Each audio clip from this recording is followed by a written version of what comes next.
आपण बघत होतो रूल 54 ज्यामध्ये विशेष प्रकरणांमध्ये कर invoice tax invoice in special cases. इथे आयडी इनवॉइस बघितला आपण 54 त्यातला सबरूल 1 मध्ये. त्यानंतर जर आयडी इनवॉइस जर जीटी नंबरवरती आला असेल तर मग तो आयडी नंबर आयडीचं क्रेडिट डिस्ट्रीब्यूट करण्याकरता ट्रान्सफर करण्याकरता 54(1)A. त्यानंतर बँक इन्शुरर यांच्याकरता महिन्याच्या अखेरीस एकत्रित इनवॉइस दिला जाऊ शकतो अशी तरतूद सबरूल 2 मध्ये आहे, रूल 54 मध्ये. आणि पुढे आपण आता आलेलो आहोत ते जीटीए साठी कशा प्रकारे इनवॉइस बनवायचं आहे. हे विशेष प्रकरण जीटीए करता पण ऍप्लिकेबल आहे. आता जीटीए असेल जीटीए म्हणजे गुड्स ट्रान्सपोर्ट एजन्सी असते, ती बेल्टी बनवतात ते आणि ते बाय रोड सप्लाय करतात. आता त्यावेळेस तर आपल्याला पुढे रूल 46 बघायचा आहे. या रूल नंतर आपल्याला रूल 46 बघायचाच आहे. त्यामध्ये काय कंटेंट असले पाहिजे हे त्यामध्ये दिलेलं आहे. रूल 46 मध्ये हे दिलेलं आहे की काय कंटेंट असणं आवश्यक आहे टॅक्स इनवॉइस मध्ये. आता हा जो रूल 54 आहे हा जीटीए करता काय तरतूद करतो ते आपल्याला समजून घ्यायचं आहे. जेव्हा टॅक्सेबल सर्व्हिसचा पुरवठादार म्हणजेच गुड्स ट्रान्सपोर्ट एजन्सी, जीटीए म्हणजेच गुड्स ट्रान्सपोर्ट एजन्सी असेल, पुरवठादार मग कोण असेल जीटीए, आणि ती गुड्स कॅरेजच्या माध्यमातून माल वाहतूक सेवा पुरवत असेल तेव्हा खालीलप्रमाणे दस्तऐवज तयार करणे आवश्यक आहे. जीटीएने टॅक्स इनवॉइस किंवा त्याच पर्यायी कोणताही दस्तऐवज तयार करावा. म्हणजे त्यांना ते बिल्टी वगैरे म्हणतात त्यांच्या कम्युनिटीमध्ये. जीटीए जे सरदारजी वगैरे असतात ते एक डॉक्युमेंट बनवतात, त्यात माहिती असते की गुड्स कोणाचे आहेत, ते कुठून कुठल्या जागेवरून ते ट्रान्सपोर्ट करायला सुरुवात करत आहेत, त्या गुड्सची इतर इन्फॉर्मेशन आणि मग तो गुड्स कुठे पोहोचवायचा ही माहिती नॉर्मली त्यांच्या डॉक्युमेंटवरती असते, त्याला ते बिल्टी म्हणतात. तर त्या दस्तऐवजामध्ये पुढील माहिती असणे आवश्यक आहे दिल्याखाली कन्साइनमेंटचे एकूण वजन ग्रॉस वेट, कन्सायनर माल पाठवणारा आणि कन्सायनी माल स्वीकारणारा यांची नावं ही नॉर्मली त्यांच्या डॉक्युमेंटमध्ये असतातच, पण ही कायद्यानुसार आता बंधनकारक झाली हे तिथे जर त्यांनी दिलेलं आहे तर ही नावं आता असणं गरजेचं आहे. नॉर्मली असतात ती, पण तरी पण हे दिलेलं आहे ते गुड्स कॅरेजचे रजिस्ट्रेशन नंबर म्हणजे ज्या टेम्पोतना माल चाललेला आहे त्याची माहिती त्या डॉक्युमेंटवरती पाहिजे. वाहून नेल्या जाणाऱ्या मालाची माहिती, माल नेण्याचे मुख्य स्थान म्हणजे प्लेस ऑफ ओरिजिन, अंतिम ठिकाण इथे माल पोहोचणार आहे डेस्टिनेशन, टॅक्स भरायची जबाबदारी कोणावर आहे, कन्सायनर, कन्सायनी का जीटीए, त्यांचा जीएसटी नंबर. आणि रूल 46 मध्ये असलेली माहिती जी आहे ती आवश्यक आहे, इतर आवश्यक माहिती. या प्रकारे जीटीएने इनवॉइस बनवायचा आहे हे हा रूल 54 सबरूल 3 सांगतो.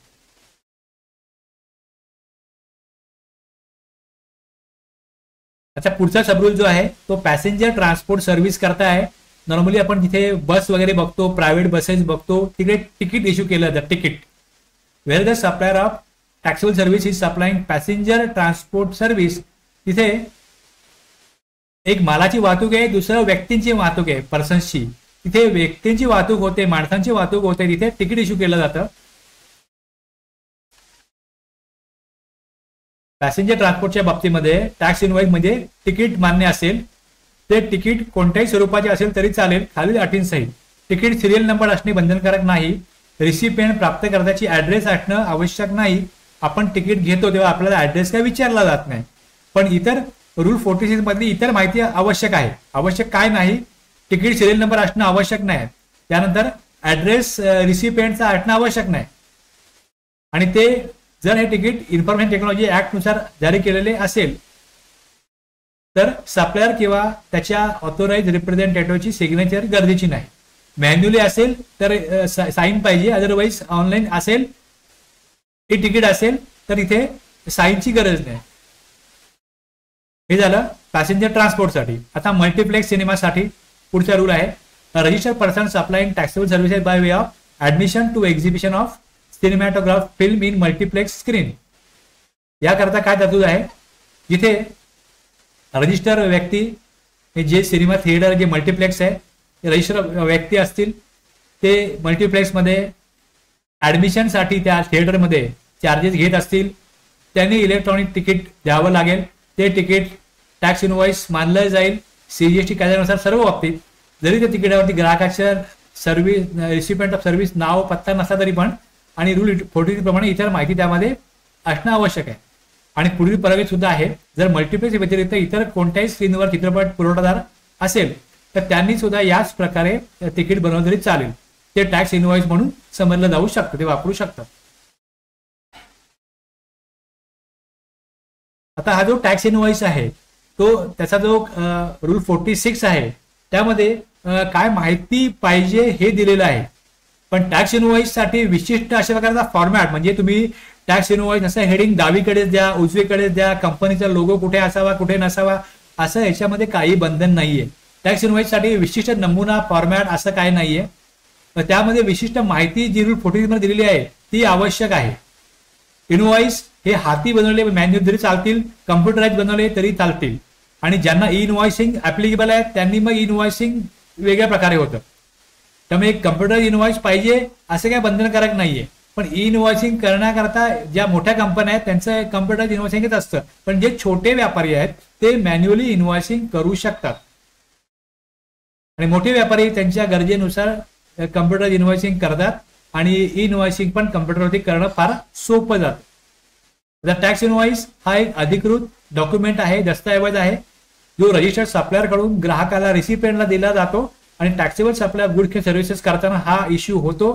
तो कशा प्रकारे इश्यू व्हायला पाहिजे आपण 31(1) आणि 31(2) तरतुदीनुसार बघितलेलं आहे.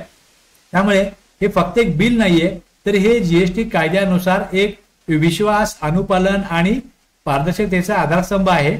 आणि या दस्तऐवजाशिवाय इनपुट टॅक्स क्रेडिटचा लाभ घेणे शक्य नाही. आयटीसी प्रोविजन आपल्याला पुढे बघायचे आहे. त्यात एक महत्वाची कंडिशन आहे की आयटीसी तेव्हाच घेतला जाऊ शकतो ज्या वेळेस त्यांच्याकडे रिसिपियंटकडे हा टॅक्स इनव्हॉइस आहे. टॅक्स इनव्हॉइस नाहीये तर मग त्यांना इनपुट टॅक्स क्रेडिट घेता येणार नाही. त्यामुळे सप्लायरनी सप्लाय करताना टॅक्स इनव्हॉइस कधी बनवायचा गुड्सच्या केसमध्ये 31(1) स्पष्ट करतो आणि 31(2) सर्व्हिसच्या केसमध्ये 30 दिवस सगळ्यांकरता आहे. आणि काही बँकिंग, इन्शुरन्स या कंपन्यांना बघितलं, बँकिंग आणि इन्शुरन्स नाही, बँकिंग आणि नॉन बँकिंग एनबीएफसी यांना 45 डेज दिलेले आहेत. तर त्याप्रमाणे रूल 46 मध्ये काय कंटेंट असावे, खूप कंटेंट दिसतात तुम्हाला असे. या थोडक्यात बघितलं तर काय काय येईल तर पुरवठादाराचा तपशील, सप्लायरचे डिटेल, म्हणजे पुरवठादार किंवा एजंट असतात, एजंट किंवा आयडी.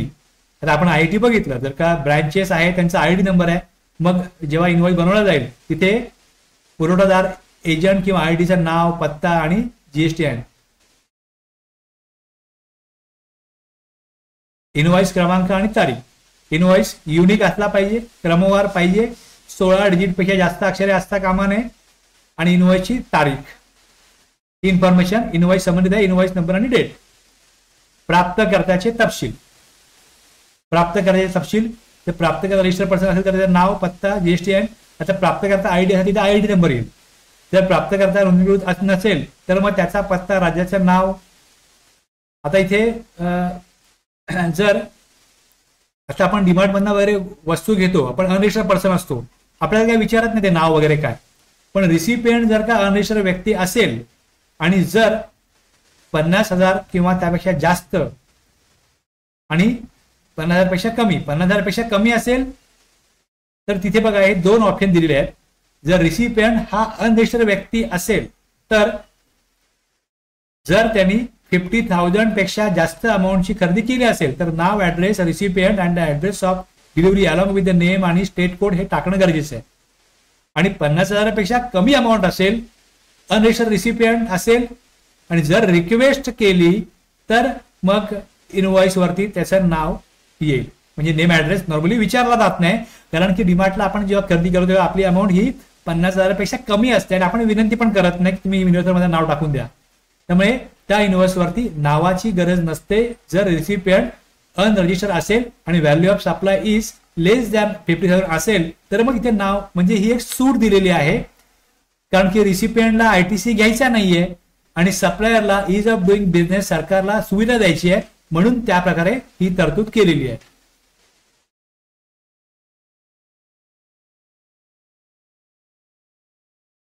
वस्तू किंवा सेवांची तपशील. वस्तू किंवा सेवांचं वर्णन, description, HSN code, service account code, quantity, unit काय म्हणजे किलो वगैरे कशा त्यांनी मोजलेलं आहे ते साधन, वस्तू किंवा सेवांचे एकूण करपात्र मूल्य टॅक्सेबल व्हॅल्यू हे येईल, आणि मग टॅक्स कुठला लागू आहे सीजीएसटी एजीएसटी आयजीएसटी वगैरे ते येईल, आणि रिव्हर्स चार्ज मध्ये असेल तर इथे रिव्हर्स चार्ज मध्ये टॅक्स द्यायचा हे आलं पाहिजे, आणि इतर इनवॉइसची एकूण रक्कम, इनवॉइस जारी करण्याची स्वाक्षरी सिग्नेचर वगैरे हे येईल त्याच्यावरती सारांश. आता इथे बघा हे या प्रकारे इनवॉइसचा फॉर्मॅट असतो. डिस्क्रिप्शन ऑफ गुड्स मध्ये इकडे सिरियल नंबर 1, 2, 3 असे वेगवेगळे गुड्स रेकॉर्ड होतात. जर तुम्ही आता कुठे काही परचेस करत असाल, डीमार्टला वगैरे जाऊन तुम्ही किती परचेस करत असाल तर बघा त्यात ही माहिती येते की नाही, रूल 46 ची इन्फॉर्मेशन ही त्या इनवॉइसमध्ये तुम्हाला दिसते की नाही. तर तुम्ही कुठलाही इनवॉइस ज्यावेळेस काही खरेदी करायला घ्याल तर तुम्हाला हे चेक करा तुम्ही की तो इनवॉइस रूल 46 प्रमाणे बनला आहे की नाहीये. कंपनीचा लोगो इथे डावीकडे दिसतोय, तो उजवीकडे पण असू शकतो, मध्ये पण खालीकडे असू शकतो. टॅक्स इनवॉइस हेडिंग आहे, कंपनीचं नाव आहे, मग इकडे इतर माहिती जी दिलेली आहे तिकडे ती सगळी माहिती वेगवेगळ्या प्रकारे इकडे आली पाहिजे. याच्या व्यतिरिक्त आणखीन काही ते छापत असतील तर त्याला काही आक्षेप असण्याचं कारण नाही. इनवॉइस मध्ये तुम्ही जसं चेक परत गेला तर 500 रुपये फाईन लागेल आणि चेक परत मिळणार नाही, अशा प्रकारे काय काय इनवॉइसवर लिहिलेलं असतं डिस्ट्रीब्युटरच्या मॅन्युफॅक्चररच्या, तर ते त्यांच्या गरजेकरता लिहितात. जीएसटी कायद्यानुसार जे रूल 46 मध्ये कंटेंट आहेत ते तिथे असणं आवश्यक आहे. त्या व्यतिरिक्त इतर कुठलेही कंटेंट टाकण्याकरता बंधन नाही. आपण फक्त आपल्या कायद्यानुसार बघतोय की ही माहिती आहे की नाही. रूल 46 मध्ये ही माहिती जी दिलेली आहे वरती ती असेल, ती आवश्यक आहे.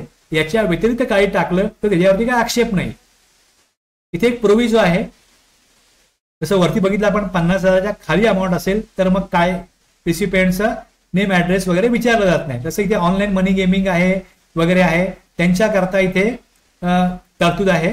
ह्या तरतुदीप्रमाणे काय दिलेलं आहे की ऑनलाईन मनी गेमिंग या केसमध्ये जिथे electronic commerce operator, OIDAR service provider, नोंदणीकृत नसलेल्या अनरजिस्टर्ड प्राप्तकर्त्याला कोणतीही करपात्र सेवा पुरवतो अशा प्रकरणामध्ये त्या पुरवठ्याच्या मूल्याची पर्वा न करता नोंदणीकृत व्यक्तीने म्हणजे 50,000 किंवा काय असं लिमिट त्यांना लागू नये, तिथे इनवॉइस मध्ये प्राप्तकर्त्याच्या राज्याचे नाव, नेम ऑफ द स्टेट आणि address of name of state जे टाकलं जाईल तेच प्राप्तकर्त्याचा रेकॉर्ड, ऍड्रेस ऑन रेकॉर्ड मानला जाईल.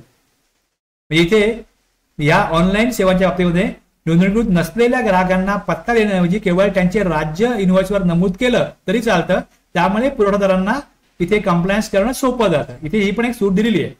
जे ऑनलाईन व्यवहार आहेत रजिस्टर्ड व्यक्तीकडनं अनरजिस्टर्ड व्यक्तींना तिथे फक्त स्टेटचं नाव टाकणं एवढंच त्यांना बंधन ठेवलेलं आहे. बाकी इतर माहिती त्यांना टाकणं नसेल उपलब्ध तरी चालेल इनवॉइस वरती, अशी सूट त्यांना दिलेली आहे. आता हा जो इनवॉइस बनवला जातो तो इनवॉइस आता जी ईवे बिलची तरतूद आहे ती 50,000 किंवा 1,00,000 रुपयापर्यंतची अमाऊंट असेल तर तिथे ईबिल न बनवलं तरी चालतो. अशा प्रकारची तरतूद ईबी बिल साठी आहे. तर इथे काय केलेलं आहे या रूल 55A मध्ये की हे ज्या वेळेस मालाच्या वाहतुकीसोबत कर चलन म्हणजे टॅक्स इनवॉइस किंवा बिल ऑफ सप्लाय केव्हा बनला जातो, हे 2 डॉक्युमेंट आहेत. जर टॅक्सेबल सप्लाय असेल तर टॅक्स इनवॉइस बनतो, आणि जर एक्झाम्प्ट गुड्स सर्व्हिसेसचा सप्लाय असतो तेच बिल ऑफ सप्लाय बनतं, किंवा जे कंपोजिशन डीलर आहेत ते गुड्स जेव्हा सप्लाय करतात तेव्हा बिल ऑफ सप्लाय डॉक्युमेंट बनतं. तर इथे मालाच्या वाहतुकीसोबत करचलन किंवा पुरवठा असा आहे जिथे एक्झाम्प्ट आहे तिकडे बिल ऑफ सप्लाय बाळगणं अनिवार्य सांगितलेलं आहे रूल 55A मध्ये. कधी तर जर वाहतुकीच्या दरम्यान एखाद्या व्यक्तीस ईवी बिल घेणे आवश्यक नसेल तर अशा परिस्थितीत त्या व्यक्तीने माल वाहतुकी दरम्यान खालीलपैकी कोणती एक दस्तऐवज स्वतःजवळ बाळगणे आवश्यक आहे. जर टॅक्सेबल सप्लाय होतो तर रूल 46 नुसार टॅक्स इनवॉइस येतो. बिल ऑफ सप्लाय एक्झाम्प्ट सप्लाय असेल किंवा कंपोजिशन डीलर असेल तर रूल 49 नुसार तो बिल ऑफ सप्लाय बनवतो. आणि इथे रूल 46A बघायचं आपल्याला, तिथे टॅक्स इनवॉइस व bill of supply rule 46A मी सांगेन की जिथे जसं आपण बघतो इकडे की टॅक्स मी डीमार्टला गेलो तर टॅक्सेबल सप्लाय असेल तर टॅक्स इनवॉइस त्यांना द्यावा लागेल, आणि जर मी एक्झाम्प्ट गुड्स घेतले डीमार्टकडनं तर त्यांना बिल ऑफ सप्लाय द्यावा लागेल नॉर्मली बघितलं तर. पण त्यांनी सूट अशी दिलेली आहे डीमार्ट सारख्या दुकानांना की जर तुमचा रिसिपियंट हा अनरजिस्टर्ड असेल तर तुम्ही 2 डॉक्युमेंट इश्यू करण्याची जारी करण्याची गरज नाही. तुम्ही एकाच डॉक्युमेंटमध्ये रूल 46A नुसार तिथे टॅक्स इनवॉइस कम म्हणजे तिथे tax invoice cum bill of supply देऊ शकता. 2 डॉक्युमेंट देण्याची गरज नाही. Invoice cum bill of supply दिला जाऊ शकतो. तो रूल 46A प्रमाणे पुढे बघायचा आपल्याला, येईल आपल्याकडे पुढे तो.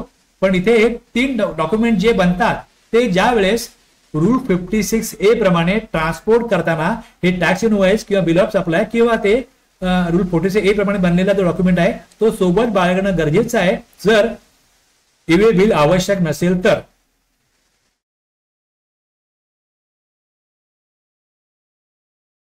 हा नियम कसा करता आहे तर व्यवस्थित गुड्सचं मुवमेंट होत आहे, त्याचा योग्य सरकारला कर मिळावा आणि त्याची अकाउंटेबिलिटी राहावी, कुठले गुड्स कुठे गेलेत यामध्ये पारदर्शकता राहावी. म्हणून मग व्यवहाराचे पुरावे तपासणीची वेळ आली तर मग या प्रकारचा जे अधिकारी असतील, जीएसटी अधिकारी असतील, त्यांना कुठे इन्स्पेक्शन करायचं असेल गुड्सचं, त्या गुड्सच्या मुवमेंटमध्ये, त्या कुठल्या टेम्पोमध्ये, तर अशा वेळेला त्यांना व्यवहारांची पडताळणी करता यावी. म्हणून मग अशाच प्रकारची तरतूद ठेवलेली आहे की ईवे बिल गरज नाही. तुम्ही काय ठेवा तिकडे रूल 46A किंवा 49 नुसार जे डॉक्युमेंट बनलेलं आहे म्हणजे tax invoice bill of supply किंवा invoice cum bill of supply हे जवळ बाळगणं आवश्यक आहे, जर ईवे बिल आवश्यक नसेल तर. म्हणजे विदाऊट बिल जो माल मार्केटला जातो आणि मग तिकडे कर चुकवेगिरी होते, त्यासाठी त्याच्यावरती नियंत्रण ठेवण्यासाठी हे डॉक्युमेंट जवळ ठेवण्याची तरतूद रूल 55A प्रमाणे करण्यात आलेली आहे. एवढं स्पष्ट झालेलं आहे, क्लिअर झालेलं आहे. Rajendra sir, Nilesh sir, Ravindra sir.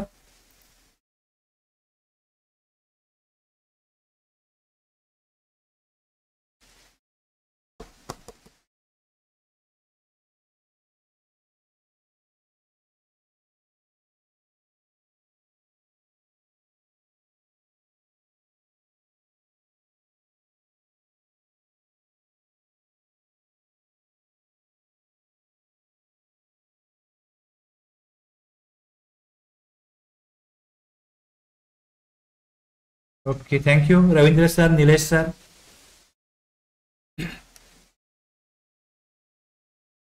मी का मध्ये थांबतो म्हणजे एक टॉपिक संपला आहे, थोडासा आपल्याला एक मध्ये कळतं की हा नवीन टॉपिक सुरू होतोय आणि तुम्ही ऐकता की नाही, तुम्ही मला दिसत नाही, मी तुम्हाला दिसतो, पण तुम्ही जागेवर आहात की नाही मला कन्फर्म करायचं असतं, म्हणून मी विचारत असतो तुम्हाला.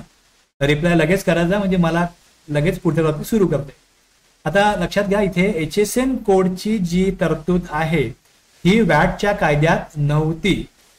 जे इनवॉइस 30 जून 2017 पर्यंत बनवले गेले होते त्या अगोदरच्या कायद्यामध्ये जीएसटी लागू झाला 1 जुलै 2017 पासून. त्याच्या अगोदर आवश्यक नव्हतं की इनवॉइस मध्ये HSN कोड टाक. आता HSN कोडमुळे सरकारला गुड्सचा जो सप्लाय होतोय किंवा सर्व्हिस दिली जाते ह्याच्याबद्दल एक्झॅक्टली इन्फॉर्मेशन जर पाहिजे असेल तर त्यांना असं वाटलं की आपण HSN कोड पण टाकायला सांगितला पाहिजे. पण HSN कोड एकतर नवीन संकल्पना जीएसटी कायद्यामधली होती आणि जीएसटी कायदा हा इज ऑफ डुईंग बिझनेस साठी जास्त उपयुक्त ठरेल अशा प्रकारे सांगण्यात आलं होतं. त्यामुळे HSN कोड ही नवीन जर का संकल्पना आणली आणि मग आणखीन एक काम वाढवलं लोकांचं, तर मग लोक तिथे म्हणजे व्यापारी आणि बिझनेस हाऊसेस हे नवीन तरतुदींना लगेच तयार होतील का, म्हणून काय केलं इकडे एक प्रोव्हिजो केला की HSN कोड टाकण्याची गरज कोणाकरता आहे याविषयी भाष्य करतो हा HSN साठी असणारा रूल 46 चा पहिला प्रोव्हिजो. आता जर तुम्ही बघाल, तुम्हाला इथे दाखवलं की हे जे काय त्यांनी नोटिफिकेशन काढलं, हे नोटिफिकेशन कधी काढलं तर हे नोटिफिकेशन काढण्यात आलेलं होतं 3 दिवस अगोदर. 1 जुलैला ज्यावेळेस कायदा लागू व्हायचा आहे त्यावेळेस 28 जूनला जर का अशा प्रकारे नोटिफिकेशन काढत असतील तर मग मार्केटला 3 दिवसामध्ये या सगळ्या गोष्टी समजणं आणि HSN कोड त्यांनी इनवॉइसवर टाकणं छोट्या व्यापाऱ्यांसाठी तर अवघड आहे. मोठ्या कंपन्यांना त्यांच्याकडे स्पेशल स्टाफ असो या कामं करतात, ते करू शकतात. मग HSN कोडची तरतूद कशा करता आहे तर HSN कोडच्या या तरतुदीमधना मंडळ म्हणजे CBIC शिफारशीनुसार on the recommendation of the council GST council शिफारस करेल, मग त्यानुसार ते नोटिफिकेशन काढून सांगू शकतात की HSN कोड जो आहे हा कशा प्रकारे नमूद करावा लागेल इनव्हॉइसवर. म्हणजे इथे त्यांनी काय केलं की किंवा इनव्हॉइस कोड ऍप्लिकेबल करायची गरजच नाहीये अशा प्रकारे सांगितलं जाऊ शकतं. सुरुवातीच्या काळामध्ये छोट्या व्यापाऱ्यांना HSN कोड टाकण्याची गरजच नाही असं तिकडे सांगितलेलं होतं आणि नंतर ही तरतूद त्यांनी त्या रिवाइज केली 1 एप्रिल 2021 पासून अशा प्रकारे त्या लागू आहे. म्हणजे अगोदर नोटिफिकेशन जे काढलं त्यानंतर बदल केला 1 एप्रिल 2021 पासून. पहिले 3 कॅटेगरी होत्या, आता 2च कॅटेगरी आहेत की ज्यांची उलाढाल 5 कोटीपर्यंत आहे. त्यांनी B2B सप्लाय असेल, B2C सप्लाय असेल तर 4 अंकी लेस दॅन 5 करोड. इथे B2C सप्लाय असेल तर पर्यायी आहे. म्हणजे छोटे व्यापारी जे आहेत त्यांना अनरजिस्टर्ड पर्सनला सप्लाय करायचा असेल HSN कोड टाकणं बंधनकारक नाही. पण ज्यांची उलाढाल 5 कोटीच्या पेक्षा जास्त आहे त्यांनी B2B आणि B2C सप्लाय होत असेल तर 6 डिजिट HSN कोड टाकणं बंधनकारक आहे. पहिले HSN कोडची जी तरतूद होती ती अतिशय शिथिल होती. त्यानंतर थोडं त्यांनी स्टिक जरी केलेलं असलं तरी छोट्या व्यापाऱ्यांना ज्यांचा 5 कोटीपेक्षा कमी ॲग्रिगेट टर्नओव्हर आहे, 80 मीन्स ॲग्रिगेट टर्नओव्हर, त्यांच्यासाठी अशा प्रकारे तरतूद आहे की ते B2C सप्लाय करत असतील तर त्यांना HSN कोड इनव्हॉइस वरती नाही टाकला तरी चालेल. आता जर लक्षात घ्या, मी जर एखाद्या ठिकाणी दुकानात जातो आणि मी बल्ब परचेस करतो, बल्बची काय किंमत असेल, ट्यूबलाईट परचेस करतो काय किंमत असेल, तर मी वायर घेतो 1 मीटर 15 रुपयाला, 10 रुपयाला, 12 रुपयाला 1 मीटर वायर मिळते. असे छोटे छोटे जे, आणि जसं एखादी शाळा आहे त्या शाळेसमोर स्टेशनरीचं दुकान आहे, एक नोटबुक परचेस केलं, एक पेन परचेस केलं, इरेजर परचेस केला, असे छोटे छोटे ज्यावेळेस सप्लाय होतात B2C आहे त्यावेळेस इनव्हॉइस बनवणं, त्यावर HSN कोड टाकणं यावरती किती वेळ जाईल हे लक्षात घ्या. त्यामुळे छोट्या व्यापाऱ्यांना किंवा असे जे उद्योग आहेत इलेक्ट्रिक आणि हार्डवेअर, स्टेशनरी, यांना HSN कोड इनव्हॉइस बनवायचं त्यांना, पण HSN कोड टाकत बसले तर प्रत्येक वेळेला हार्डवेअर स्टोअरमध्ये किती छोटे छोटे आयटम असतात, म्हणजे HSN कोड शोधा. आणि छोटे व्यापारी हे कम्प्युटराइज बिलिंग करत नसतात. जसं डीमार्टला कसं आहे, वस्तू तिकडे आली तर ते त्याचा जेव्हा बारकोड असतो स्कॅनरनी ते स्कॅन होतं, इमिजिएटली त्याची सगळी इन्फॉर्मेशन, त्याची रेट आणि HSN कोड वगैरे सगळं कम्प्युटरमध्ये लगेच तिथे येतो. पण जिथे कम्प्युटराइज बिलिंग होत नाही त्यांना HSN कोड टाकणं हे फारच वेळ घेणारं, आणि मग त्यांना त्याचं जी यादी आहे HSN कोड ती शोधा, मग त्या वस्तूला काय HSN कोड आहे बघा, हे सगळं त्रासदायक आहे. त्यामुळे HSN कोड हा काय कंपल्सरी नाहीये. B2C साठी सप्लाय होत असेल अनरजिस्टर्ड पर्सनला आणि जर टर्नओव्हर 5 करोडपेक्षा कमी असेल तर छोट्या व्यापाऱ्यांना अनरजिस्टर्ड पर्सनला HSN कोड टाकण्याबाबत बंधन नाहीये, त्यांना सूट देण्यात आलेली आहे. आता पुढचा जो रूल 46 चा जो प्रोव्हाइजो आहे तो एक्सपोर्टसाठी किंवा स्पेशल इकॉनॉमिक झोनला सप्लाय होत असेल तर जो इनव्हॉइस बनवला जातो त्या इनव्हॉइसच्या 46 च्या कंटेंट बरोबरच इथे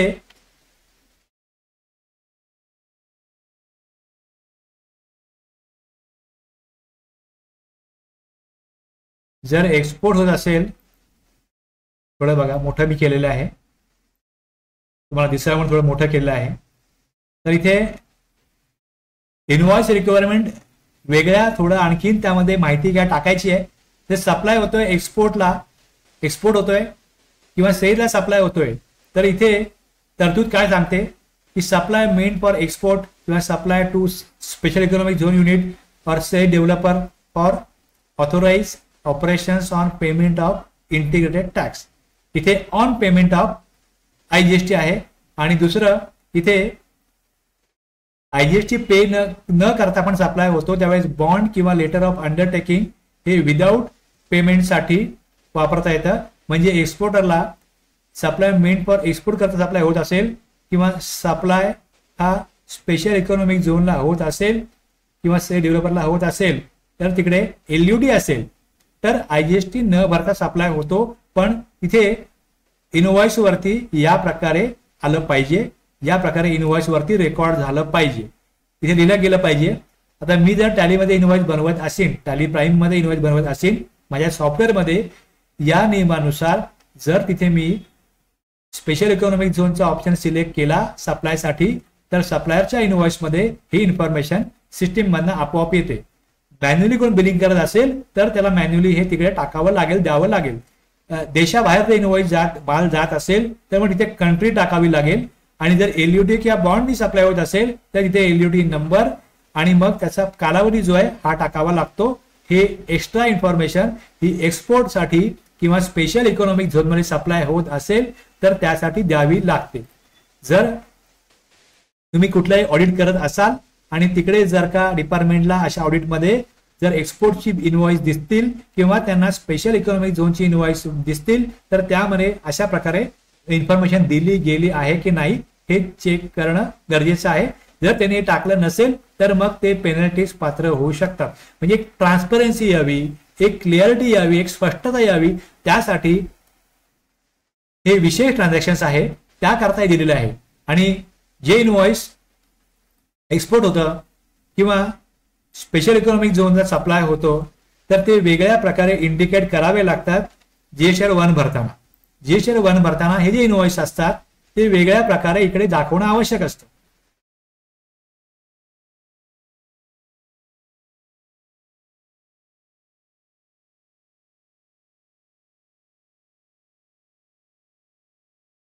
जीएसआर 1 मध्ये जर इथे एक्सपोर्ट इनव्हॉइस आहेत हे 6A मध्ये दाखवलं जातं. मग जर तुम्ही ऑडिट करत असाल तर इथे जे इनव्हॉइस दाखवले गेले तुम्ही त्यावेळेला तिथे चेक कराल की इव्हिडन्स पुरावा काय याचा की मी एक्सपोर्ट केला, तिथे शिपिंग बिल आणि इतर डॉक्युमेंट काय असतील ती मग चेक केलेली. ते इनव्हॉइस मध्ये काय पाहिजे ते क्लिअर पाहिजे. आणि इकडे B2B स्पेशल इकॉनॉमिक झोनचे इनव्हॉइस आहेत हे इकडे 4A 4B दिसतंय, 6B 6C दिसतंय. मग इकडे याप्रमाणे 6B प्रमाणे स्पेशल इकॉनॉमिक झोनचे इनव्हॉइस असू शकतात.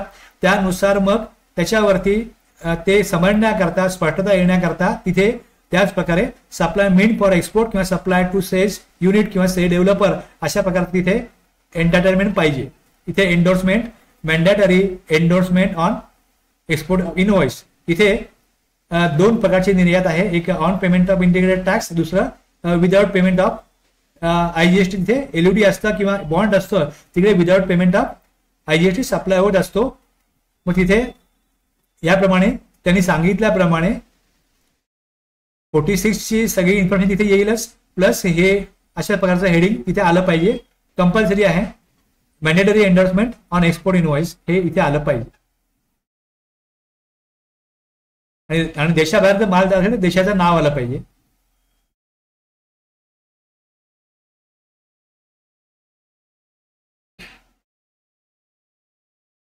असा पुढचा रूल जो आहे आपण जे 31 सेक्शन मध्ये सबसेक्शन 2 बघितलं जे सर्व्हिस संदर्भात होतं तिकडे इनव्हॉइस सप्लाय सर्व्हिसचा सप्लाय झाल्यानंतर बनवला जाऊ शकतो. इनव्हॉइस सर्व्हिसचा सप्लाय झाल्यानंतर सुद्धा बनवला जाऊ शकतो. मग त्या केसमध्ये किती कालावधीत तो बनवायचा आहे त्यासाठी स्पष्टता तुम्हाला टाइम लिमिट जे आहे हे इनव्हॉइस बनवण्याचा टाइम लिमिट जे आहे हे रूल 47 देतो. The invoice referred to in Rule 46 in case of taxable supply of service shall be issued within a period of 30 days from the date of supply of service. 30 दिवसामध्ये invoice सामान्यतः service प्रोव्हायडरला 30 दिवस दिलेले आहेत. पण काही विशेष सरकारचे लाडके सप्लायर आहेत किंवा सरकारला असं वाटतं की त्यांना ईज ऑफ डुईंग बिझनेस साठी 45 डेज द्यायला पाहिजेत. ते खाली जो पहिला आहे त्यात दिलेला आहे. Where the supplier of service is an insurer, banking company, insurance company, financial institution, non-banking company, यांच्याकरता invoice or any document in lieu thereof म्हणजे इनव्हॉइस किंवा इतर कुठे डॉक्युमेंट जे बनवतात त्यांना तेही मुभा आहे की ते डॉक्युमेंट जे बनवतील ते त्यांचं टॅक्स इनव्हॉइस आहे आणि ते त्यांनी 45 डेज मध्ये बनवलं पाहिजे. अशा प्रकारे 30 दिवस सामान्यतः सगळ्या सप्लायर करता आहेत. हे सर्व्हिस दिली जात असेल तर सर्व्हिसचा जो काय इनव्हॉइस आहे तो विदिन 30 डेज बनवायचा आहे सर्व्हिस दिल्यानंतर सप्लाय झाल्यानंतर. पण insurer banking non banking financial कंपन्या आहेत त्यांच्याकरता banking company financial including NBFC यांच्याकरता काय केलेलं आहे 45 डे दिलेले आहे. आणखीन एक प्रोव्हायझो आहे आणखीन एक प्रोव्हायजो आहे, हा पण सांगतो काय. खाली आपण मराठीत दिले ते वाचूया पुन्हा एकदा, की जेव्हा सेवेचा करयोग्य पुरवठा टॅक्सेबल सप्लाय ऑफ सर्व्हिस केला जातो तेव्हा रूल 46 मध्ये नमूद केल्याप्रमाणे इनवॉइस 30 दिवसाच्या आत द्यावा लागतो. नॉर्मली मी तुम्हाला जे काय सांगतोय ते माझ्याकडनं मी 3 वेळा तरी सांगण्याचा प्रयत्न करतो, जेणेकरून तुम्ही एकदा ऐकत असताना तुमचं माइंड कुठे डायव्हर्ट होत असेल, तुमच्यापर्यंत पोहोचत नसेल तर सेकंड टाइम थर्ड टाइम तरी तुमच्यापर्यंत पोहोचावं. आणि जे मी बोलतो आहे ते सबकॉन्शियसली तुमच्या माइंडमध्ये जात असतं. तुम्ही फक्त ऐकत राहा, तुम्हाला हे सगळं क्लिअर होईल. आणि बाकी तुम्ही एकदा वाचलं तर मग लॉंग टाइम साठी तुमच्याकडे तुमच्या मेमरीत हे राहील आणि ते रिवाइज होत राहील. सेवा पुरवल्यानंतर 30 दिवसांच्या आत इनवॉइस काढणं बंधनकारक ही मुख्य तरतूद आहे. पहिली शिथिलता विमा कंपनी, बँकिंग, वित्त संस्था म्हणजे insurer, banking, financial institution including non banking, NBFC यांच्याकरता 45 दिवस त्यांना दिलेले आहेत. त्यानंतर आणखीन त्यांना काय सुविधा आहे बघा, जी बँकिंग विमा कंपनी आहे, बँक आहे, एनबीएफसी, टेलिकॉम ऑपरेटर पण ह्यात दिलेत त्यांनी, किंवा सरकारने जीएसटी पद्धतीनुसार आयोजित केलेले इतर सेवा पुरवतात. यांना काय सांगितलंय, ह्या कंपन्या ज्या असतात विमा कंपन्या, बँकिंग, टेलिकॉमला पण ह्यात त्यांनी कव्हर केलंय. अगोदर वरती टेलिकॉम नाहीये, आता जी दुसरा प्रोव्हिजन आहे याच्यामध्ये टेलिकॉम ऑपरेटर लक्षात घ्या. त्यांच्या केसमध्ये काय झालेलं आहे की जर डिस्टिंक्ट पर्सनला पुरवठा त्यांनी केला असेल, डिस्टिंक्ट पर्सन म्हणजे एकाच पॅनवरती अधिक नंबर आहेत त्यांचे शाखांसाठी त्यांच्या, त्यामध्ये शाखेला सप्लाय केला जर असेल तर त्याच्यावर जीएसटी लागू होतो. त्यावेळेस त्यांनी जो इनवॉइस बनवायचा आहे तो त्यांच्या खातेवहीत बँक त्यांच्या बुक्स ऑफ अकाउंटमध्ये नोंद करताना, किंवा जो क्वार्टर असतो, जो क्वार्टर एंड होतो आयदर मार्चला, जूनला, सप्टेंबरला किंवा डिसेंबरला. क्वार्टर म्हणजे 3 महिन्याचा असा कालावधी जो जानेवारी, फेब्रुवारी, मार्च म्हणजे असं होऊ शकत नाही की फेब्रुवारी, मार्च, एप्रिल असे 3 महिने मोजायचे. कसे मोजायचे की जानेवारी, फेब्रुवारी, मार्च म्हणजे मार्चला एंड होतो, एप्रिल, मे, जून, मग जुलै, ऑगस्ट, सप्टेंबर, मग ऑक्टोबर, नोव्हेंबर, डिसेंबर, याला क्वार्टर म्हणतात. मग ज्या तिमाहीत सेवा पुरवली गेलेली आहे त्याच्या समाप्तीच्या आधी म्हणजे इनवॉइस एकतर खात्यावहीत नोंद करताना, किंवा जो क्वार्टर आहे तर मार्च संपतो 31 मार्चला अप्लाय केला, यस इनवॉइस काढला पाहिजे समाप्तीच्या आधी.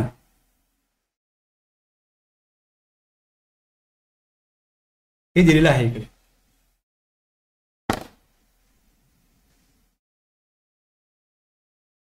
एकतर खात्यावहीत नोंद करतील त्यावेळेस, किंवा may issue invoice before or at the time of supplier record same in the books of account or before the expiry of the quarter during which the supply was made. ज्या quarter मधला supply म्हणजे इथे उद्देश काय, त्या quarter मधला supply त्या क्वार्टरमध्ये record झाला पाहिजे.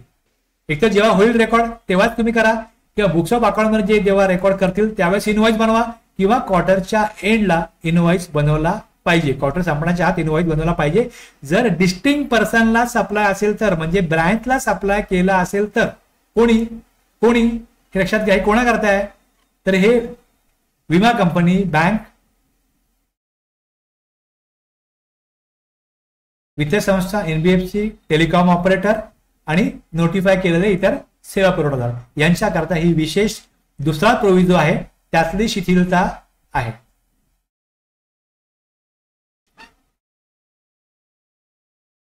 आता रूल 48 आहे. रूल 48 मध्ये जो इनवॉइस बनवला जातो रूल 46 मध्ये किंवा रूल 47 प्रमाणे 30 दिवसानंतर किंवा 45 डेज मध्ये इनवॉइस बनवला जातो, 30 दिवसामध्ये किंवा 45 डेज मध्ये जो इनवॉइस बनवला जातो तो रूल 46 प्रमाणे असतो. त्याच्या कॉपीज बनवायच्या आहेत. गुड्सच्या सप्लायरनी 28 एक सांगतो की 3 कॉपी बनवा, ओरिजिनल फॉर रिसिपियंट, डुप्लिकेट, हे ट्रान्सपोर्ट, डुप्लिकेट स्वतः करा, सप्लायरने कॉपी ठेवायची आहे. आता सर्व्हिस काय ट्रान्सपोर्ट होत नाही, त्यामुळे सर्व्हिसची मुख्य कॉपी रिसिपियंट करता आणि डुप्लिकेट कॉपी ही सप्लायरनी स्वतःच्या रेकॉर्डला ठेवायची आहे. म्हणजे इथना व्यवहार जो झालेला आहे याची स्पष्टता असायला पाहिजे रेकॉर्डला, म्हणजे त्यांच्याकडे जे काही फायलिंग वगैरे ते करत असेल त्यामध्ये हे असतील. म्हणजे जर डिपार्टमेंटला इन्स्पेक्शन करायची वेळ आली, ऑडिट करायची वेळ आली तर कुठल्याही प्रकारची इन्फॉर्मेशन, त्याचे पुरावे हे सप्लायरकडे असले पाहिजेत. त्यासाठी या 3 कॉपीज सप्लायरनी, रिसिपियंटनी आणि ट्रान्सपोर्टरनी जर का रस्त्यामध्ये इन्स्पेक्शन झालं, during the movement of goods, तर मग तिथे जीएसटी डिपार्टमेंटच्या अधिकाऱ्यांना कर्मचाऱ्यांना काय तपासणी करायची असल्यास तिथे ट्रान्सपोर्टरकडे पण एक कॉपी असली पाहिजे. म्हणून या 3 कॉपी ठेवा, जेणेकरून व्यवहाराचे पुरावे आणि स्पष्टता जी आहे ही तिथे तुम्हाला दाखवून देता येईल किंवा ती निर्माण होईल. याकरता रूल 48 मध्ये 3 कॉपीज गुड्सच्या केसमध्ये आणि 2 कॉपीज इनव्हॉइसच्या सर्व्हिसच्या केसमध्ये बनवण्याची तरतूद इथे केलेली आहे.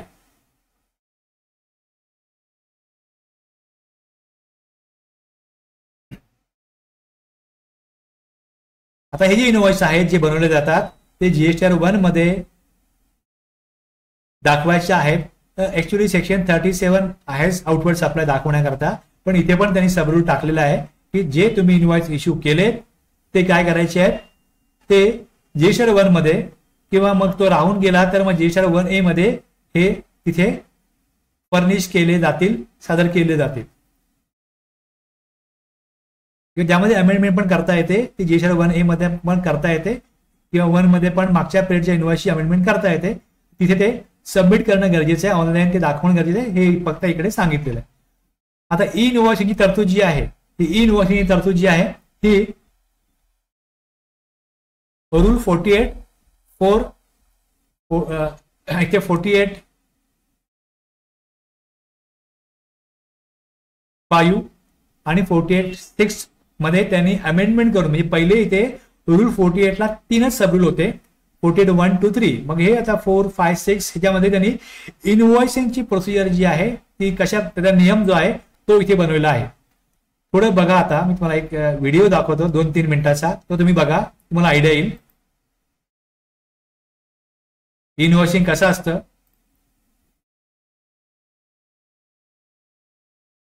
ते कसं सॉफ्टवेअरमध्ये केलं जातं हे बघा.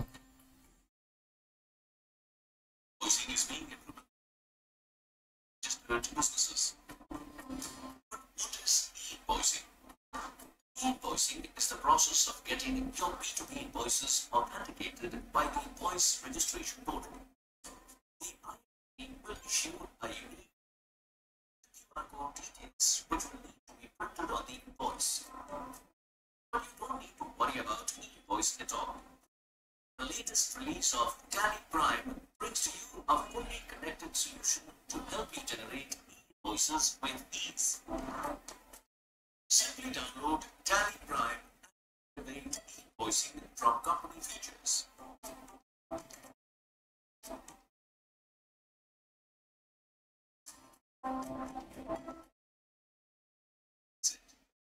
Follow your usual process of invoicing.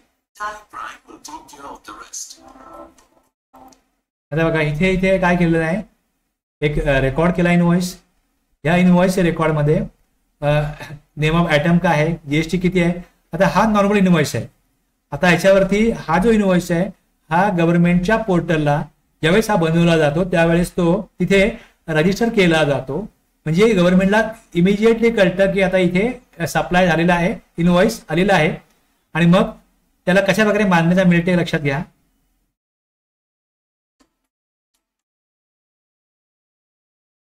इथे प्रोव्हाइड इनव्हॉइस डिटेल, इथे बघा आता काय पुढे.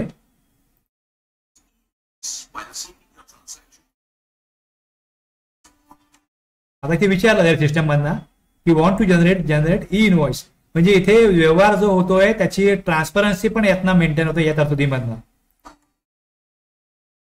आता इनव्हॉइस इमिजिएटली एका क्लिक मध्ये एका सेकंदामध्ये इनव्हॉइस जनरेट होतो. आणि काय फरक पडतो बघा, काय फरक पडतो ते बघा.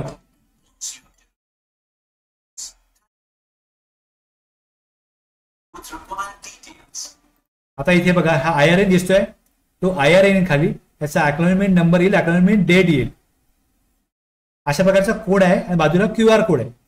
आता गव्हर्नमेंटला ही इन्फॉर्मेशन गेलेली आहे आणि त्यांनी ती ऍक्सेप्ट केलेली आहे, म्हणून तिथे IRN आणि तो अॅक्नॉलेजमेंट नंबर येतो. प्रिंट इथे इनव्हॉइस आणि QR कोड IRN जनरेट केलेला आहे तिकडे. आणि आता हा जो आहे हा एक मान्यता प्राप्त इनव्हॉइस आहे, गव्हर्नमेंटला माहिती आहे की इनव्हॉइस बनलेला आहे.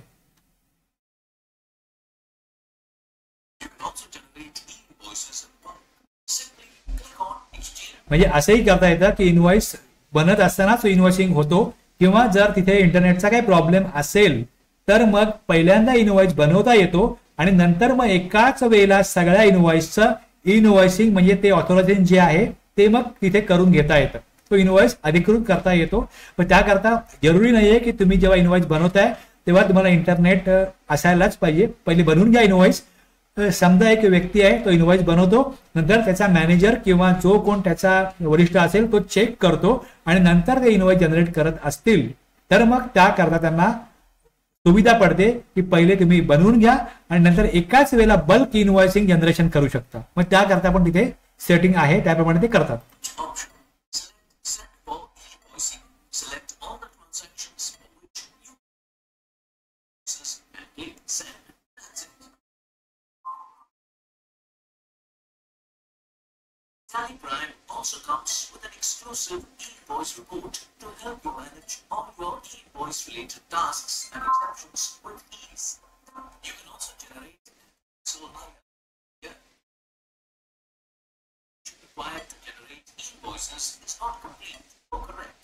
हे सगळं सॉफ्टवेअर मधनं हँडल केलं जातं. यात तुम्हाला काय काळजी करण्याची गरज नाहीये. जो कोण हे करतो त्याला हे सगळं माहिती असणं, हे ट्रेनिंग घेणं गरजेचं असतं की इथे इनवॉइसिंग मध्ये इनवॉइसिंग करता कुठली इन्फॉर्मेशन ही जर का मिसिंग असेल तर मग तो दाखवतो, सिस्टम त्याला इनवॉइसिंग करत नाही, तो एररमध्ये जातो. मग ते एरर फाइंड आउट करून तिथे मग ते करता येतं, इझिली करता येतं. फार काय यामध्ये फार मोठं रॉकेट सायन्स नाहीये, कोणीही करू शकतो.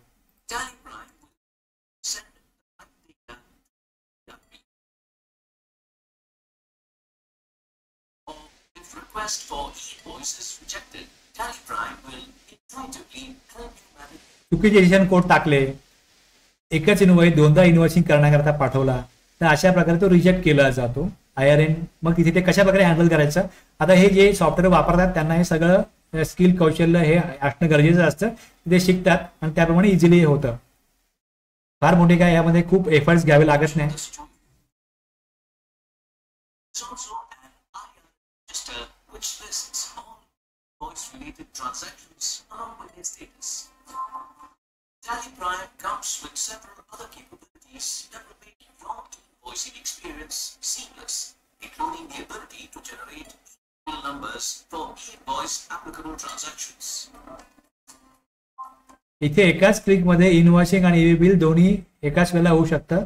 फार काय याला इथे एफर्ट्स घ्यावे लागत नाहीत, एका क्लिकमध्ये होतं सगळं. आता इथे ईवी बिल नंबर पण आलेला आहे बघा. इनवॉइसिंग नंबर आहे, त्याच्या बाजूला इकडे ईवी बिल नंबर पण दिसतोय तुम्हाला स्क्रीनवरती, तुम्ही बघू शकता. IRN दिसतोय, अक्नॉलेजमेंट नंबर दिसतोय, अक्नॉलेजमेंट डेट दिसते. ही 3 प्रकारची माहिती जी आहे, म्हणजे जर का मी त्याला इनवॉइसिंग केलं म्हणजे काय केलं तर फक्त ही 3 माहिती येते. IRN येतो, अक्नॉलेजमेंट नंबर येतो. आपलं म्हणजे हा तुमचा इनवॉइसची इन्फॉर्मेशन गव्हर्नमेंट पोर्टलला ऍक्सेप्ट झालेली आहे, त्याचं अक्नॉलेजमेंट नंबर, अक्नॉलेजमेंट डेट काय आणि IRN नंबर काय जनरेट केलाय तो, आणि इथे QR कोड आहे आणि ईवी बिल असतात, ईवी बिलचा नंबर आहे. आता ही इन्फॉर्मेशन गव्हर्नमेंटला अवेलेबल आहे, जीएसटी विभागाला अवेलेबल आहे. याच्यावर त्यांना काय तपासणी करायची आहे, काही पुढची कारवाई करायची आहे, ते करू शकतात. आणि त्यासाठी जर कोणी हे ज्याला लागू असताना हा इनवॉइसिंग केलेला नसेल तर मग तो अधिकृत इनवॉइस नाहीये, तो इनवॉइसच नाहीये. अशा प्रकारची तरतूद आहे तिकडे, हे लक्षात घ्या. So, if e-invoice is the question, Tally Prime is the हे सगळं करण्याचा सरकारचा उद्देश काय होता की कर चोरी जी आहे ही कमी व्हावी, बंद व्हावी. याकरता गरजेनुसार वेळोवेळी अमेंडमेंट करून अशा प्रकारे हे करण्यात आलेलं आहे.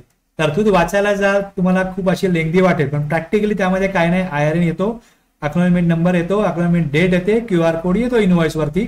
हे फक्त एका क्लिक मध्ये केल्यानंतर आता हे लॉगिन ID पासवर्ड वगैरे हे सॉफ्टवेअरमध्ये सेटिंग केलेली असते, तर मग हे कोणीही करू शकत नाही.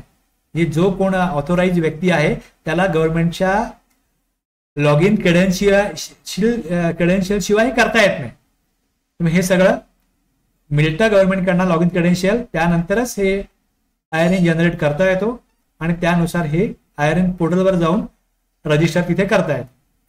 ईवी बिलचं पण वेगळं पोर्टल आहे, इनवॉइसिंगचं वेगळं पोर्टल आहे आणि नॉर्मल आपण रिटर्न भरतो त्याचं वेगळं पोर्टल आहे.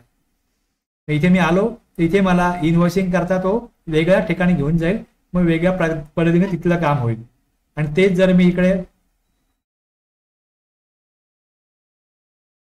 ईवी बिल मला करायचं असेल तर ईवी बिल करता मला वेगवेगळ्या प्रकारे तिकडे जाता येतं. इथे ईव्ही बिल सिस्टम आहे. ईव्ही बिल करता इकडे मला तो वेगळ्या ठिकाणी घेऊन जाईल. मग इथे मला लॉग इन करायला लागेल.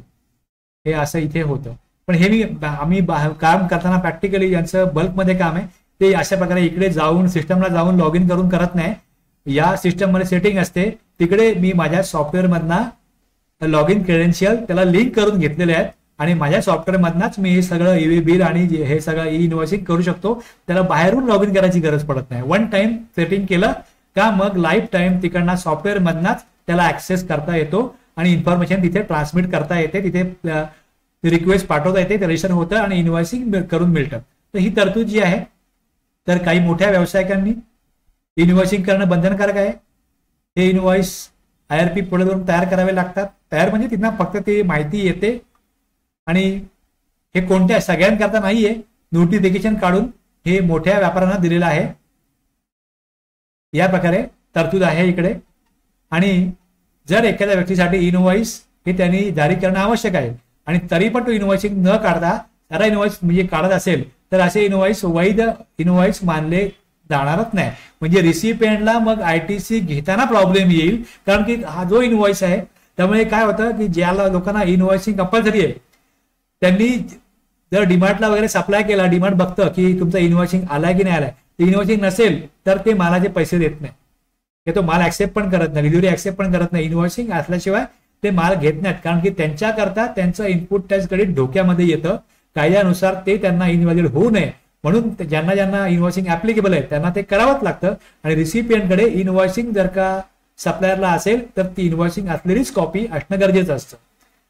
आता जिकडे आपण बघितलं की 2 कॉपीज किंवा 3 कॉपीज या काढाव्या लागतात. इन्व्हॉइसिंग असेल तर त्या कॉपीज काढण्याची गरज नाही अशी सूट दिलेली आहे. पण नॉर्मली अकाउंटिंग करण्याकरता व्यापाऱ्यांना बिझनेस हाऊसेसला त्या कॉपीज ठेवाव्या लागतात जेणेकरून त्यांना ऑडिट करताना ते रेफर करायला लागतं. जरी इकडे सूट दिली असते रूल 48(6) मध्ये तरी त्याला काही फारसा अर्थ नाहीये. आता हे इन्व्हॉइसिंग जेव्हा सरकारने करायचं ठरवलं त्यावेळेस पहिल्यांदा ते ज्यांचा टर्नओव्हर 500 कोटीपेक्षा अधिक आहे त्यांच्यावरच लागू करू असं पहिले ठरलं होतं. डेट आहे त्याप्रमाणे नोटिफाय केलं. त्यानंतर मग पुढे 100 कोटीचे ज्यांचा टर्नओव्हर एग्रीगेट टर्नओव्हर जास्त आहे त्यांना त्या कक्षेमध्ये आणलं. मग 50, 20, 10 आत्ता ज्यांचा एग्रीगेट टर्नओव्हर 5 करोडपेक्षा जास्त आहे त्यांना ऑगस्ट 23 पासून इन्व्हॉइसिंग करणं बंधनकारक केलेलं आहे. इन्व्हॉइसिंग या प्रकारचा एक फॉर्मॅट आहे. तर इथे काय करायला लागतं, इन्व्हॉइसिंग कशा प्रकारे बघितलं जातं तर 17-18 पासून मला आज बघायचंय की मला इन्व्हॉइसिंग एखाद्या बिझनेसला मला कोणी ऍडवाइस विचारला की आम्हाला इन्व्हॉइसिंग करावं लागेल का तर मी त्यांना काय विचारीन की 2017-18 या फायनान्शियल इयर पासून आजपर्यंत असं कोणत्याही आर्थिक वर्षामध्ये तुमची एकत्रित उलाढाल म्हणजे तो जीएसटी नंबर जो आहे त्या नंबरवरती मी जो पॅन आहे त्या पॅन वरती एकूण उलाढाल जी आहे तुमची ती 5 करोडच्या पुढे गेली आहे का, कुठल्याही एका वर्षामध्ये पुढे गेली आहे का. जर उत्तर यस आहे तर त्यांना इन्व्हॉइसिंग करायला लागेल. आणि 5 कोटीपेक्षा कमी उलाढाल असेल सर्व त्या पॅनवरचे जीएसटी नंबर धरून तर मग त्यांना बंधनकारक नाहीये इन्व्हॉइसिंग करणं. पण ज्यांना इन्व्हॉइसिंग करायचं आहे ते त्या पोर्टलवर जाऊन मग स्वयं नोंदणी करून इन्व्हॉइसिंग करू शकतात. हे सरकारला तर ट्रान्सपरन्सी मिळते इन्व्हॉइसिंग केल्यामुळे. ईव्ही बिल इन्व्हॉइसिंग हे लागू असो नसो जर कोण करत असेल तर सरकारची ना नाहीये, इन्व्हॉइसिंग केलं जाऊ शकतं. पण कंपल्सरी कोणाला आहे, बंधनकारक कोणाला आहे तर 17-18 पासून कुठल्याही आर्थिक वर्षामध्ये जर 5 करोड पेक्षा जास्त टर्नओव्हर झाला असेल एग्रीगेट टर्नओव्हर तर त्यांना इन्व्हॉइसिंगची तरतूद लागू होते. तर यामध्ये पण ज्यांचा एग्रीगेट टर्नओव्हर 5 करोडच्या पुढे गेलाय पण त्यांना सूट द्यायची सरकारला तर ते त्यांनी केलेलं आहे. त्याचा पण सरकारकडे अधिकार आहे. ते नोटिफिकेशन त्यांनी काढलेलं आहे आणि त्यातून त्यांनी सूट कोणाला दिलेली आहे तर आपण जे बघितलं रूल 54 मध्ये बँक इन्शुरन्स वगैरे आहेत त्यांना सूट आहे. त्यांना सरकारचे लाडके आहेत म्हणा किंवा सरकारला त्यांच्यावर विश्वास आहे म्हणा की ते बरोबर व्यवहार करतात त्यामुळे त्यांच्या केसमध्ये इथे इन्व्हॉइसिंग पासून त्यांना एक्झम्पशन आहे. की विमा कंपनी, वित्तीय संस्था, goods transport agency, passenger transport, मल्टिप्लेक्समध्ये सिनेमाची तिकिटे, एसीजर युनिट, सरकारी विभाग आणि स्थानिक प्राधिकरणे यांना ई इनव्हॉइसिंग मधना सूट दिलेली आहे. ज्या वेळेस आपण कुठली तरतूद बघतो तेव्हा लक्षात घ्या त्याचं सेक्शन किंवा नोटिफिकेशन नंबर यानुसारच ते आलेलं आहे. इथे आपण रेफरन्स शिवाय काही बोलत नाही, काही लागू होत नाही. जर तुम्हाला मी काही माहिती देतोय तर तुम्ही लक्षामध्ये हे ठेवलं पाहिजे की कुठल्या सेक्शन नुसार, कुठल्या रूल नुसार, कुठल्या नोटिफिकेशन नुसार ती माहिती जी आहे ही आलेली आहे, ती लागू झालेली आहे. तरच त्याला कायद्याने महत्व आहे आणि कायद्याने त्याला व्हॅलिडिटी आहे, किंमत आहे.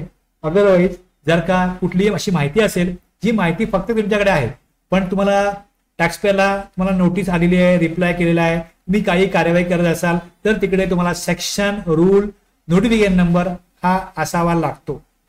टॅक्सपेअरने रिप्लाय केला डिपार्टमेंटच्या कुठल्याही नोटीसला तर त्याचा आधार काय तो म्हणतोय ते कुठल्या सेक्शन नुसार, कुठल्या रूल नुसार, कुठल्या नोटिफिकेशन नुसार, कुठल्या केस लॉ प्रमाणे त्याला त्याचं म्हणणं मांडायचं आहे हे त्यांनी तिथे स्पष्टपणे दिलेलं नसेल तर मग त्याच्या म्हणण्याला काही आधार राहत नाही. आधार काय असला पाहिजे तर ऍक्ट मधला section, subsection, rule, notification number किंवा केस लॉ हे आधार आहेत ज्या आधारे त्या कायद्यामधली ती तरतूद ही लागू होते.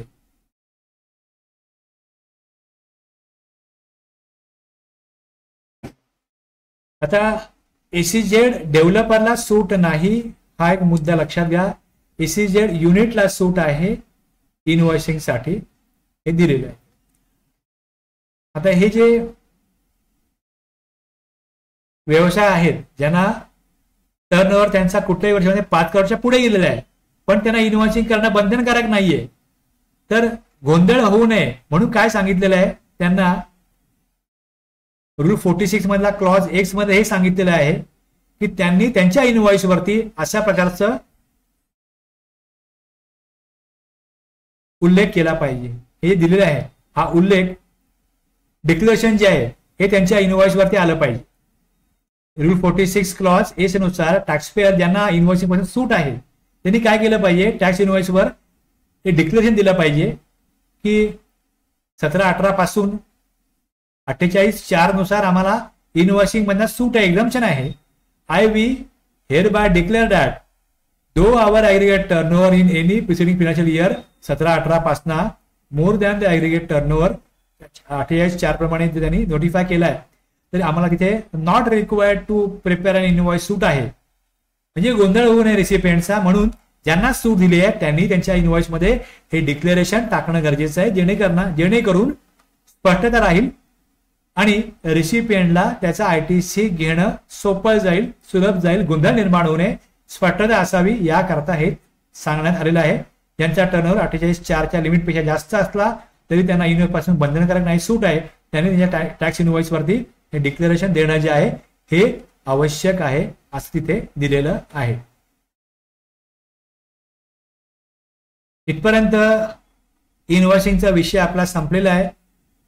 Rajendra sir, Nilesh sir, Ravindra sir इथपर्यंत तुम्हाला समजलं असेल तर मी पुढचा डायनामिक QR कोड जो रूल 46च्या 6व्या प्रोव्हायझर नुसार लागू झालाय त्याबद्दल आपण पुढे बघणार आहोत. इथपर्यंत तुम्हाला क्लिअर झालं तर आपण पुढे जाऊ शकतो.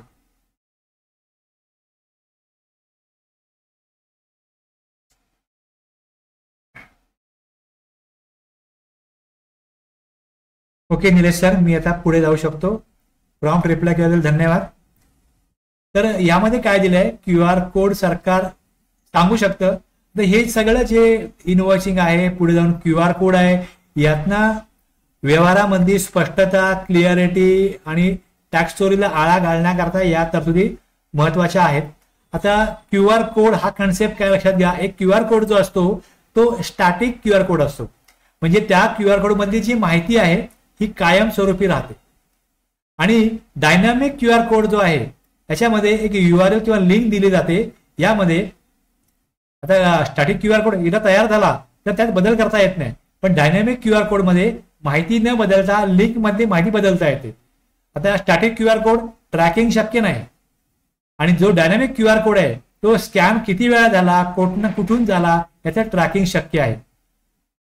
Normally static Q R code हा साध्या माहिती किंवा लिंकसाठी असतो आणि डायनामिक क्यू आर कोड आहे हा मोठ्या संस्थात्मक वापरासाठी जसे की पेमेंट, इनवॉइस यासाठी वापरला जातो. आता डायनामिक क्यू आर कोड, आता स्टॅटिक क्यू आर कोड हा मोफत आहे आणि डायनामिक क्यू आर कोड काही वेळा त्याचा काही शुल्क असू शकतं. तर डायनामिक क्यू आर कोड जो आहे हा जो B2C जे रिसिपियंट असतात, आता ह्यामध्ये डायनामिक क्यू आर कोड जो आहे ह्याच्यामध्ये B2C सप्लाय ज्यावेळेस होतो त्यावेळेस हा डायनामिक क्यू आर कोड जो आहे इथे पेमेंट लिंक देण्याकरता वापरला जातो. आता जर मी एका दुकानात गेलो, तिथे मी परचेस केलं, त्यांनी मला विचारलं पेमेंट कसं करा, मी सांगितलं मी UPI पेमेंट करणार आहे, मी GPay पेमेंट करणार आहे. तर त्यांनी मला सांगितलं थांबा. त्यांनी इनवॉइस बनवला, त्यानंतर त्यांच्याकडे एक मशीन होतं, त्या मशीनमध्ये एक क्यू आर कोड होता. त्यांनी सांगितलं हा क्यू आर कोड स्कॅन करा आणि इमिजिएटली मी ते स्कॅन केल्यानंतर मला तिकडे माहिती आली. म्हणजे इथे आहे ना, ही माहिती जी आहे क्यू आर कोड कोणी स्कॅन केला ही त्यांच्या सिस्टममध्ये सगळी स्टोर राहते आणि मग ते पेमेंट त्या क्यू आर कोडने घेतलं जातं. म्हणजे स्पेशलाइज लिंक मला त्यातनं त्याने दिली. तर अशा प्रकारचा जे GPI आपलं UPIचं पेमेंट आहे, म्हणजे गुगल पे सारखं जे पेमेंट आहे याला जास्त करून लोकांनी वापरावं याकरता ही सुविधा दिलेली आहे. त्या इनवॉइस वरती तो क्यू आर कोड येतो किंवा ते त्या मशीननी क्यू आर कोड जनरेट करून देतात आणि त्याच्यावरती मग ती माहिती जी येते. तर इथे आता हे कोणाला ऍप्लिकेबल आहे, हे सगळ्यांना ऍप्लिकेबल नाहीये.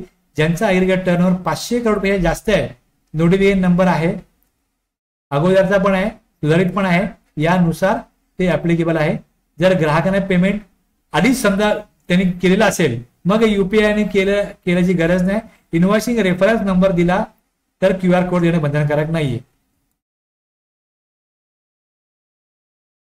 जेव्हा एखादा ग्राहक डिजिटल पेमेंट वस्तू किंवा पेमेंट करतो आणि हे पेमेंट इनवॉइस जारी करण्यापूर्वी झालेलं असेल तेव्हा त्या इनवॉइस वरती वेगळा डायनामिक क्यू आर कोड देणं आवश्यक नसतं. पण जर ग्राहकाने पेमेंट आधी केलं नसेल तर मग त्या इनवॉइस वरती कोड पाहिजे. तर इनवॉइस मध्ये त्या पेमेंटचा तपशील देणं पुरेसं आहे आणि नवीन क्यू आर कोड देण्याची आवश्यकता नाही. इनवॉइसिंग आणि डायनामिक क्यू आर कोड हे दोन्ही वेगवेगळं आहे, हे पण लक्षात घ्या. इनवॉइसिंग वेगळं, डायनामिक क्यू आर कोड वेगळं.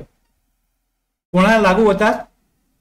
इनवॉइसिंग लागू आहे 5 करोडच्या वर टर्नओव्हर गेला त्या सगळ्या व्यापाऱ्यांना आणि क्यू आर कोड ज्यांचा ऍग्रीगेट टर्नओव्हर 500 करोडच्या पुढे आहे त्यांना डिजिटल पेमेंट इनेबल करण्याकरता किंवा त्याला जास्त लोकांचा वापर वाढावा याकरता डायनामिक क्यू आर कोड आहे, जो B2C ट्रान्झॅक्शन मध्ये वापरला जातो त्याकरता आहे.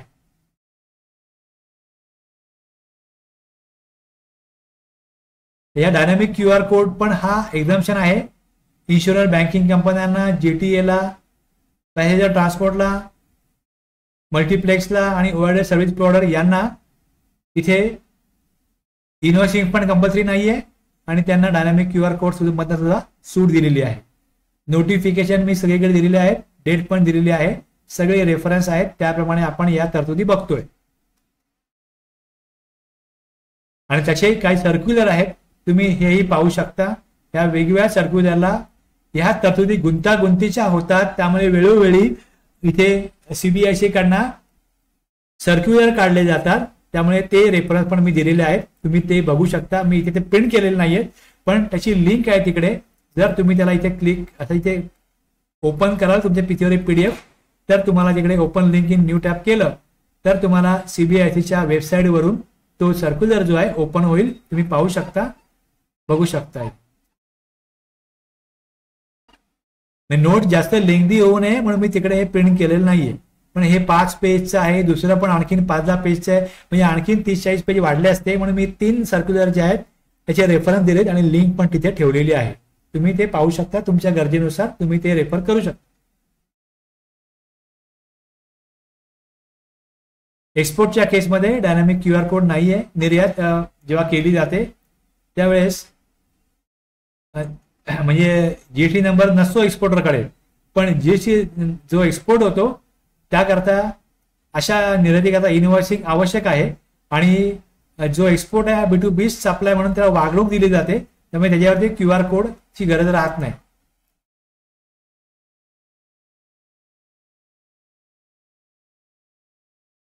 आता आपण जे बघितलं, आतापर्यंत आपण जे बघितलं त्यामध्ये